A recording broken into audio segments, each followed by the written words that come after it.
क्षमा मांगना एक ऐसा कार्य है जो हर इंसान को सुकून देता है, फिर चाहे वो गलती छोटी हो या बड़ी, क्योंकि क्षमा करने वाला हमेशा महान होता है। आपने बाइबल के अनुसार उस एक पाप के बारे में पूछा है जिसे कभी क्षमा नहीं किया जाता। यह पवित्र आत्मा के विरुद्ध निंदा, blasphemy against the holy spirit है। आपके द्वारा दिए गए पाठ के अनुसार मैं आपको उस एक पाप के बारे में बताना चाहूंगा जिसे बाइबल के अनुसार प्रभु कभी माफ नहीं करते हैं। पवित्र आत्मा के विरुद्ध निंदा, blasphemy against the holy spirit.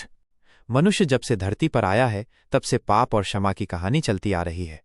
आदम और हव्वा की अवज्ञा से पाप संसार में प्रवेश किया और उसके परिणाम स्वरूप मृत्यु, दुख और श्राप आया, लेकिन साथ ही परमेश्वर की दया भी शुरू हो गई। उन्होंने बलिदान का प्रावधान दिया और अंततः अपने पुत्र यीशु मसीह को भेजा ताकि हर कोई विश्वास करके उद्धार पाए।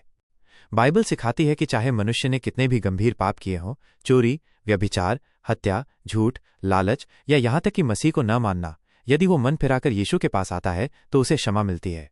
यदि हम अपने पापों को मान लें तो वो हमारे पापों को क्षमा करने और हमें सब अधर्म से शुद्ध करने में सच्चा और धर्मी है। यूहन्ना 1:9। लेकिन बाइबल में एक ऐसा पाप बताया गया है जिसे कभी क्षमा नहीं किया जाएगा, न इस युग में और न आने वाले युग में। यही है पवित्र आत्मा के विरुद्ध निंदा, blasphemy against the holy spirit. यीशु और फरीसियों की घटना, मेन स्टोरी। यीशु के चमत्कार। यीशु जब धरती पर सेवकाई कर रहे थे उन्होंने अनेकों चमत्कार किए। अंधों को दृष्टि दी, लंगड़ों को चलाया, कोढ़ियों को शुद्ध किया, दुष्टात्माओं को निकाल दिया, मृतकों को जिलाया। ये सब कार्य पवित्र आत्मा की शक्ति से हो रहे थे। जो कोई भी उस समय विश्वास करता वो समझ सकता था कि ये काम केवल परमेश्वर की सामर्थ्य से हो रहा है। फरीसियों का आरोप। लेकिन उस समय के धार्मिक अगुए, फरीसी और शास्त्री यीशु से जलते थे। जब उन्होंने देखा कि यीशु ने एक दुष्टात्माग्रस्त मनुष्य को चंगा किया तो वे बोले, ये मनुष्य दुष्टात्माओं के प्रधान बेलजेबूल की सामर्थ्य से दुष्टात्माओं को निकालता है। मत्ती 12:24। यानी उन्होंने पवित्र आत्मा के कार्य को शैतान का कार्य कह दिया। यीशु की चेतावनी।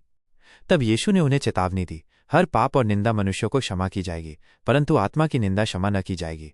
और जो कोई मनुष्य के पुत्र के विरुद्ध कोई बात कहे तो उसको क्षमा मिलेगी, परंतु जो कोई पवित्र आत्मा के विरुद्ध कहे उसको न इस युग में और न आने वाले युग में क्षमा मिलेगी। मत्ती 12:31-32। पवित्र आत्मा के विरुद्ध निंदा का अर्थ। अब सवाल उठता है, आखिर पवित्र आत्मा के विरुद्ध निंदा क्या है? 1. सत्य को जानकर भी अस्वीकार करना। जब कोई व्यक्ति देखता है कि परमेश्वर पवित्र आत्मा के द्वारा कार्य कर रहा है फिर भी वो जिद करके कहता है कि यह शैतानी काम है। 2. हृदय का कठोर होना। पवित्र आत्मा हमें पाप का बोध कराता है और हमें मन फिराने की ओर बुलाता है, पर यदि कोई बार बार उस आवाज को दबाता है तो उसका हृदय कठोर होता जाता है। 3. उद्धार का मार्ग बंद करना। क्षमा केवल यीशु मसीह में है और यीशु को स्वीकार कराने वाला पवित्र आत्मा ही है। यदि कोई आत्मा की गवाही को ठुकरा देता है तो वो क्षमा पाने का दरवाजा ही बंद कर देता है। बाकी सभी पाप क्षमा योग्य हैं।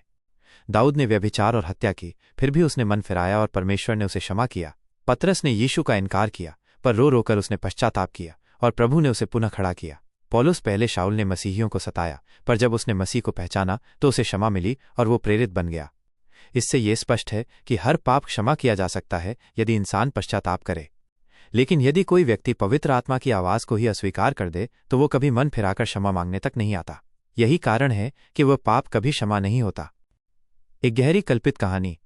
एक नगर में एक व्यक्ति था जिसका नाम अरुण था।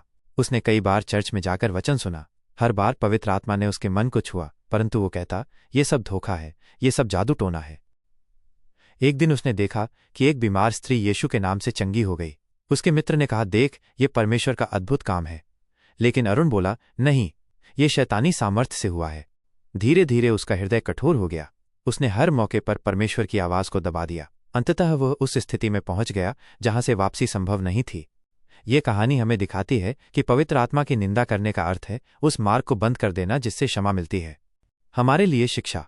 1. हमें कभी भी पवित्र आत्मा के कार्य को हल्के में नहीं लेना चाहिए। 2. जब आत्मा हमें पाप का बोध कराए तो तुरंत पश्चाताप करना चाहिए।